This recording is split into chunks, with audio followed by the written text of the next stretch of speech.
अगर आपकी economic policies fail है ना, तो पॉलिटिक्स में सक्सेसफुल नहीं हो सकते। ये एक सिंपल स्टैंडर्ड है, एप्लीकेबल टू ऑल नेशंस। क्या चाइना के साथ अभी कुछ ऐसा हो रहा है? तो इस वीडियो में हम इसी को एनालाइज करने वाले हैं। बात 5 जून की है। तो शंघाई रियल एस्टेट मार्केट के एक इनसाइडर ने एक रिपोर्ट बनाई और उसको वीडियो को अपलोड कर दिया यूट्यूब पर। With in one day 15 million views हो गए और सेंसेशन हो गई कि अरे इतने हालात खराब हैं क्या चाइना में।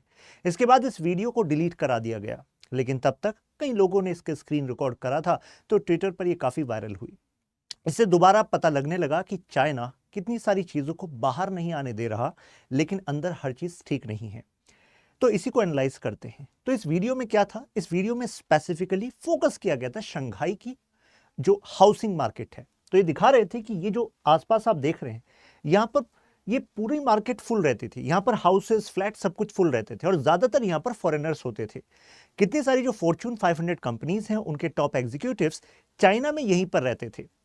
यहां पर रेंट करीब $10,000 के आसपास होता था। लगा लीजिए करीब 8,26,000 रुपए महीना रेंट ऑफ फ्लैट, जहां पर ये एग्जीक्यूटिव्स रहते थे। लेकिन अब क्योंकि ये जा रहे हैं, तो इतना रेंट देगा क्यों? क्योंकि ये तो रिच थे और इनका ये जो रेंट था ना, ये कंपनीज पे करती थी कि भाई आप कंपनी के इतने टॉप अधिकारी हैं और अपने घर को छोड़कर या फिर घर के साथ ही आप चाइना में रह रहे हैं, तो कुछ तो देना पड़ेगा क्योंकि you are bringing more profit. लेकिन अब ये पूरी जगह खाली पड़ी है। अब अब अगर फॉरेनर्स यहां से जा रहे हैं, तो यानी कि हाउसिंग तो खाली है ही, ओवरऑल कस्टमर्स भी यहां पर कम हो रहे हैं। कस्टमर्स कम होंगे तो जो रिटेल ब्रांड्स हैं चाइना की, उनको भी नुकसान होगा कि नहीं होगा? एग्जैक्ट वही हो रहा है।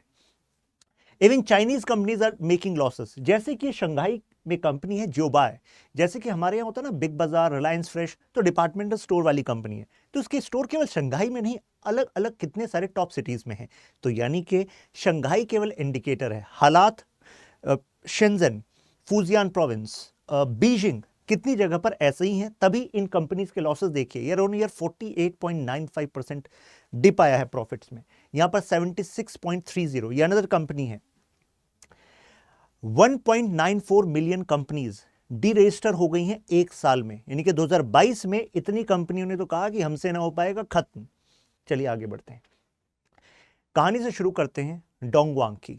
डोंगवांग, ये समझ लीजिए कि चाइना को वर्ल्ड की फैक्ट्री कहा जाता है और चाइना में जो सबसे बड़ी फैक्ट्री का हब है वो ये रीजन है।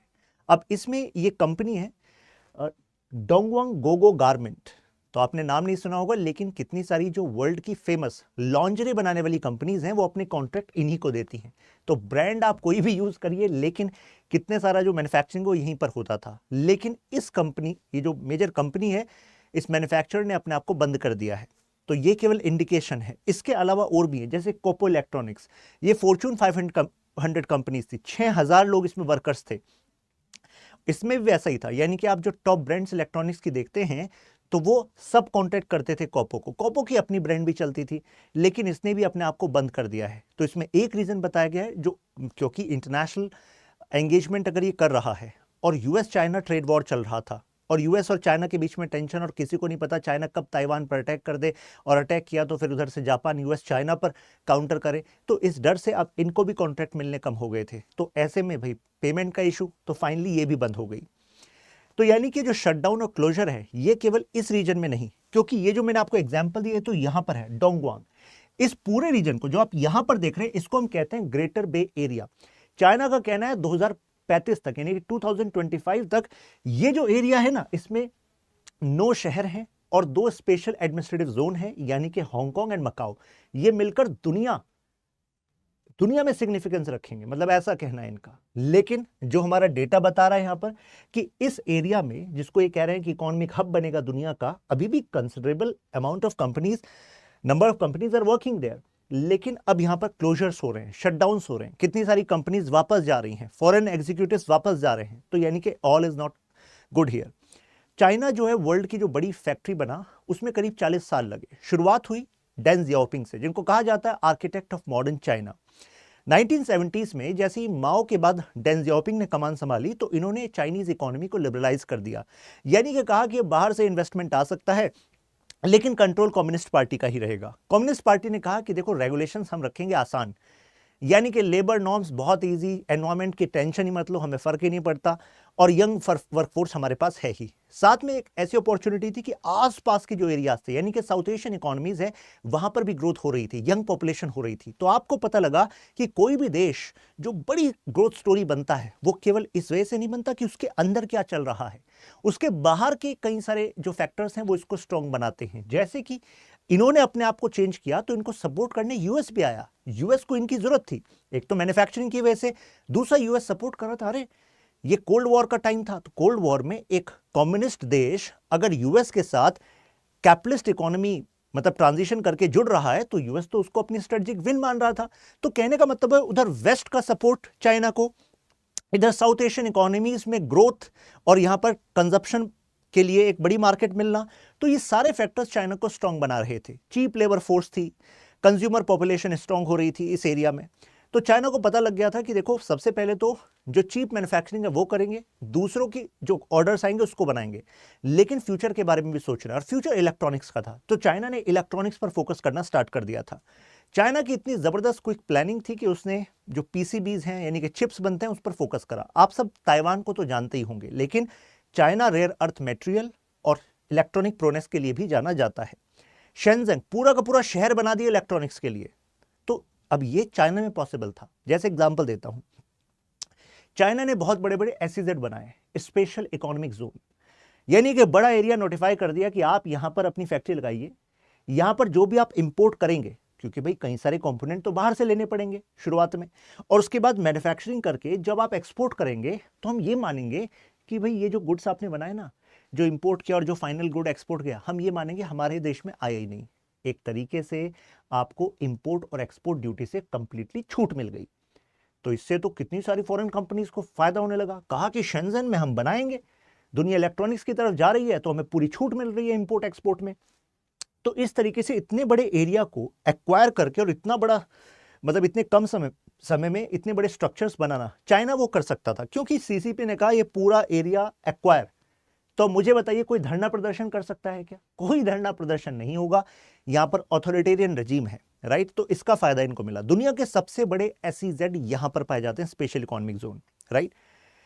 आप कमेंट में बताइएगा इंडिया के कौन से फेमस इकोनॉमिक जोन्स को आप जानते हैं, और इंडिया का पहला स्पेशल इकोनॉमिक जोन कौन सा था, कमेंट में बताइएगा आप। नाउ अब हमने डाउनटर्न देखा। डाउनटर्न क्या देखा कि जब ये ग्रोथ होने लगी तो उसके बाद सेंसिटिव होने लगा मुद्दा एनवायरमेंट का, वेज रेगुलेशंस का। कहा जाने लगा इतनी बड़ी जनसंख्या को एक्सप्लॉइट कर ये प्रोडक्ट बन रहे हैं जो दुनिया के अलग अलग देशों में बिक रहे हैं। तो ऐसे में जाहिर सी बात है चाइना पर दबाव बनना था। साथ में इतने समय में अब लेबर रेट्स भी अप हो गए। एक आंकड़े के अनुसार पिछले साल अगर कंपेयर करें तो 20% का राइज हुआ है प्रीवियस ईयर्स में, $6.50 पर आवर। ये कम नहीं है, पहले बहुत ज्यादा कम होता था। तो अब चाइना में लेबर रेट्स बढ़ रहे हैं। ट्रेड वॉर हुआ, ट्रंप ने कहा कि ट्रेड वॉर, और जैसी ट्रेड वॉर हुआ तो उसका मतलब है कि चाइना से एक बड़ी मात्रा में जो एक्सपोर्ट यूएस में होता था, यूएस ने इंपोर्ट ड्यूटी बढ़ा दी। इंपोर्ट ड्यूटी यानी कि अगर चाइना का सामान हमारे यहाँ आएगा तो उस पर हम एक्स्ट्रा टैक्स लगाएंगे। एक्स्ट्रा टैक्स लगाएंगे तो मुझे बताओ चाइना का सामान यूएस में महंगा होगा कि नहीं होगा? अगर चाइना का सामान महंगा होगा तो चाइना के जो कॉम्पिटिटर हैं उनका सामान पर अगर इंपोर्ट ड्यूटी कम है तो उनका सामान ज्यादा बिक सकता है कि नहीं बिक सकता है? हो सकता है ना। डोमेस्टिक कंजप्शन यानी कि खुद के मैन्युफैक्चरिंग वाले जो प्रोडक्ट्स हैं वो भी ज्यादा बिक सकते हैं। तो चाइना को इससे हुआ खासा नुकसान। इस वजह से चाइना का एक्सपोर्ट हो गया कम, और ये तो एक्सपोर्ट लेड इकोनॉमी, भाई एक्सपोर्ट से ही तो कमाते हैं, राइट। तो यूएस और अदर देशों ने मिलकर चाइना को यहां पर काउंटर करना स्टार्ट कर दिया। अमेरिका ने कहा कि भाई अदर कंपनीज अगर आप चाइना को अपनी टेक्नोलॉजी देंगे तो it is going to be considered against the interest of US. तो कितनी सारी जो टेक्नोलॉजीज थी जो मतलब कोलैबोरेशन चलता था, चाइनीज कंपनी कहती थी यूएस कंपनी से कि भाई देखो जैसे इंटेल है कि भाई आप इतना पैसा R&D पर खर्च करते हो, आप हमें टेक्नोलॉजी दो, हम एक ज्वाइंट कोलैबोरेशन करते हैं और मतलब हम प्रोडक्शन करते हैं और फिर दुनिया में बिक्री करेंगे। लेकिन यूएस ने इंटेल से कह दिया कि देखो ऐसा है, ये हम जो टेक्नोलॉजी है आपकी, हम ये नेशनल इंटरेस्ट के लिए इंपॉर्टेंट मानते हैं, ये अगर चाइना को मिली चाइना हमारे खिलाफ इस्तेमाल कर लेगा। तो इंटेल अब मजबूर हो गई कि भाई नहीं दे सकते। तो ऐसे में भी इनका एक्सपोर्ट फिर कम हो गया, राइट। साथ में ये जीरो कोविड पॉलिसी की वजह से इतने ज्यादा रेस्ट्रिक्शन लग गए मूवमेंट पर, मैन्युफैक्चरिंग पर, इससे नुकसान हुआ। ये कुछ 10 फास्टेस्ट डिक्लाइनिंग इंडस्ट्रीज हैं चाइना की, ये जो आप देख रहे हैं। अब रेस्पॉन्सिबल फैक्टर्स क्या हैं? एक तो टेक्नोलॉजी वाला एंगल तो आपको पता ही लगा यूएस ने कह दिया नहीं मिलेगी टेक्नोलॉजी, चाइना ने कहा नहीं चाहिए टेक्नोलॉजी, चाइना फिर शी जिनपिंग ने भी कह दिया कि हमें मैसिव इन्वेस्टमेंट आर&डी में करना है, हम यूएस की टेक्नोलॉजी को नहीं लेंगे। इवन कितनी सारी जो चाइना की कंपनीज जो लिस्टेड हो रही थी यूएस में और मान रही थी कि भाई ग्लोबल कंपनीज है, हमें वहां से प्रॉफिट मिलेगा, फिर चाइना में भी लाएंगे। शी जिनपिंग ने ऐसी कंपनीज को कहा कि आप, जैसे for example ant corporation, Jack Ma के, अच्छा आप में इन्वेस्टमेंट कौन कर रहा है, ये यूएस बेस्ड इन्वेस्टर्स कर रहे हैं, ये हमारे देश के लिए खतरा है। तो कहने का मतलब है यहाँ पर जो पॉलिटिकल टसल है उसका नुकसान, उसका खामियाजा इन कंपनियों को उठाना पड़ा। लॉजिस्टिक्स में वेरिएबिलिटी है, जैसे अगर आप कोस्टल एरियाज में देखेंगे चाइना में, तो वहां पर इंफ्रास्ट्रक्चर, लॉजिस्टिक यानी कि आना जाना, सामान को लाना ले जाना आसान है, लेकिन जो इंटीरियर एरियाज हैं वहां पर इतना आसान नहीं है। तो जाहिर सी बात है समय लगेगा कि नहीं लगेगा, समय लगेगा तो कॉस्ट बढ़ेगी।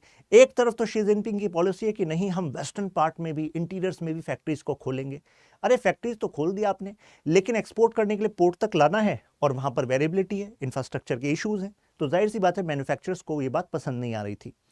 कमर्शियल लॉज में इनकंसिस्टेंसी है, यानी कि across the China there are many gaps, कि किसी जगह पर लॉ किस तरह का है, दूसरी जगह दूसरी तरह का है। तो प्रोविंस वाइज भी वेरिएशन है। तो कई फॉरेन कंपनीज का कहना है कि यहां पर तो कितनी बार कोई कानून है तो ग्राउंड पर इंप्लीमेंट ही नहीं हो रहा, तो देयर इज अ गैप।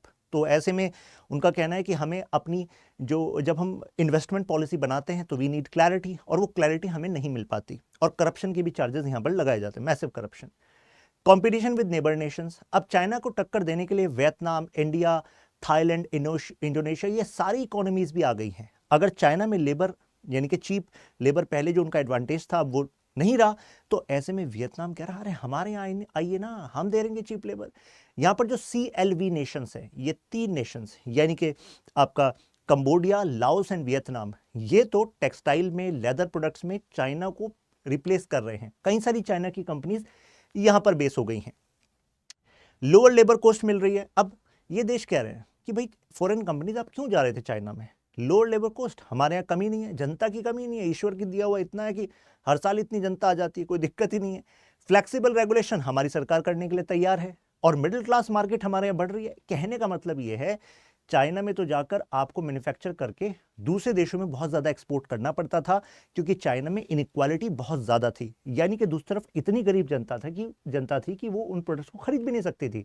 लेकिन यहाँ पर उनका कहना है कि अरे हमारे यहाँ तो थ्राइविंग इकोनॉमी है, यानी कि हमारे यहाँ कितने बड़ी मार्केट है, तो these products are going to be consumed within our economy, तो ल्यूक्रेटिव ऑफर है। तो ऐसे में अब चाइना पर भी प्रेशर बन रहा है, फॉरेन कंपनीज पर प्रेशर बना कि भाई हमें तो वहां पर प्रोडक्शन करना है जहां पर सस्ता पड़े, तभी तो इस कट थ्रोट कंपटीशन में टिक पाएंगे। ये तो सबसे फेमस आरोप लगता है चाइना पर, IP प्रोटेक्शन, यानी कि वो इंटेलेक्चुअल प्रॉपर्टी राइट्स वहां पर वीक हैं। मतलब एक एग्जांपल मैं आपको देता हूं, एक बार जनरल मोटर्स की एक गाड़ी आई थी, जनरल मोटर्स की एक कंपनी थी, मतलब ब्रांड थी शेरवले, शायद आपने लोगों ने सुना होगा, शेरवले की एक मॉडल था स्पार्क। तो ऐसे ही जनरल मोटर्स चाइना ने भी एक ऐसी गाड़ी बनाई थी स्पार्क जैसी, जैसे यहां स्पार्क थी ऐसा ही एक मॉडल बनाया था। जनरल मोटर्स चाइना ने देखा कि सेम वैसा ही मॉडल एक्चुअली एक चाइनीज कंपनी ने बना दिया है, डिजाइन वैसा ही, तो और भाई इंजन वगैरह सब कुछ वैसा ही। तो अब GM चाइना नाराज हो गई, उसने कहा कि हम इनके खिलाफ केस करेंगे, इनके खिलाफ हम WTO में जाएंगे, क्योंकि चाइनीज सरकार इस चाइनीज कंपनी के खिलाफ कुछ एक्शन नहीं ले रही। तो ये बात जब उन्होंने US जनरल मोटर्स हेडक्वार्टर में दी, तो जनरल मोटर हेडक्वार्टर्स ने कहा कि देखो पंगा मत लो, एक गाड़ी कॉपी करी है ना, करने दो, पैसा कमाना चाहते हैं कमाने दो, ठीक है। तो अब ऐसा क्यों उन्होंने कहा कि देखो ये कम्युनिस्ट गवर्नमेंट है, ऑथोरिटेरियन गवर्नमेंट है, नेशनलिज्म पे चल रही है, अपनी कंपनी गलत करेगी तो ये उसको प्रोटेक्ट ही करेगी, अगर कर रही है तो करने दो, तुम लार्जर पिक्चर सोचो, तुम और गाड़ियां निकालो। तो उन्होंने कहा कि सर फिर भी इंटेलेक्चुअल प्रॉपर्टी राइट दूसरे देश में अगर ऐसा हो जाए तो सर हम कितना हर्जाना ले लेते हैं, मिलियंस बिलियंस डॉलर्स। तो उन्होंने कहा छोड़ो, और वाकई हुआ ऐसा कि जो जनरल मोटर्स है उसकी जितनी अदर कंपनीज थी वर्ल्ड में, कुछ ही सालों में सबसे प्रॉफिटेबल जो आर्म बनी वो जनरल मोटर चाइना बनी। तो कई बार अगर आप पंगा नहीं लेते और लार्जर पिक्चर देखते हो कि और क्या प्रॉफिट दे सकता है ये, अगर लार्जर प्रॉफिट ज्यादा है भाई तो वो लो ना, तो ऐसा यहाँ पर हुआ था। तो कहने का मतलब ये इंटेलेक्चुअल प्रॉपर्टी राइट के लिए बदनाम है, लेकिन ये इंडिकेशन ये भी था कि भाई अब जो हमारी बेस्ट टेक्नोलॉजीज हैं वो हम यहाँ पर ना लेकर जाएं, क्योंकि ये भी कॉपी हो जाएंगी, है कि नहीं।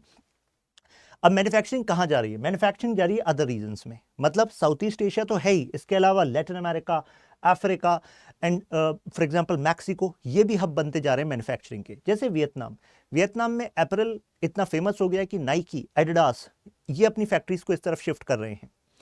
लेदर का मैंने आपको एग्जाम्पल दिया ही था। थाईलैंड में ऑटोमोटिव, फूड, रबर, बेवरेज, इसमें बूस्ट मिला है। ऐसे इंडोनेशिया में तो वही स्पेशल इंडस्ट्रियल जोन बनाए जा रहे हैं।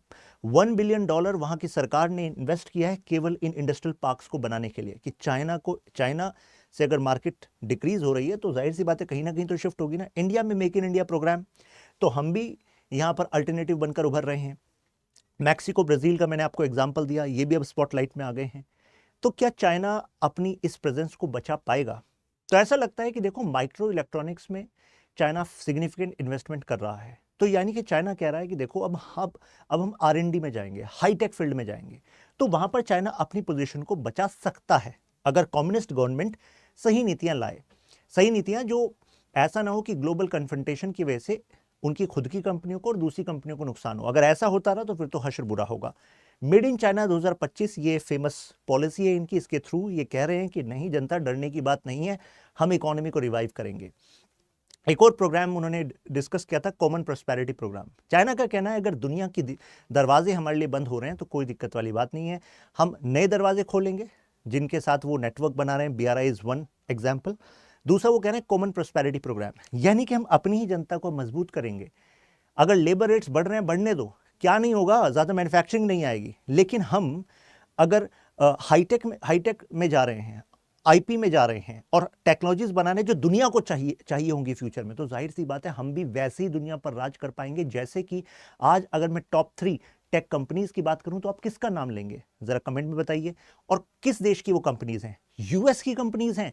तो अल्टीमेटली ये कंपनियां दुनिया की जगह जगह पर पैसा कमाती है और फाइनली किस में आता है? US में आता है। तो अब चाइना उस दिशा में सोच रहा है। चाइना कह रहा है अगर रही अल्टरनेट मैन्युफैक्चरिंग की बात, तो वो तो अब हमारी जनता का अगर इनकम लेवल बढ़ेगा तो हम उन्हीं को कंज्यूमर बना लेंगे, तो इंटरनल रोटेशन होगा, राइट। अब एक्सपोर्ट लेड पर उतना डिपेंडेंस नहीं होगा, ऐसा उनका मानना है। Examine the economic Wars in China and how does it impact global supply chain. तो मुझे लगता है अभी आपको इस इशू पर अंडरस्टैंडिंग हो गई होगी। फिर मिलते हैं, ख्याल रखिएगा। यहां पर मैं इस PDF को अपलोड कर दूंगा, शशांक त्यागी फॉर यू। ये इंस्टाग्राम है, यहां पर आप कनेक्ट हो जाइए, सारे अपडेट्स आपको मिल जाएंगे। जय हिंद।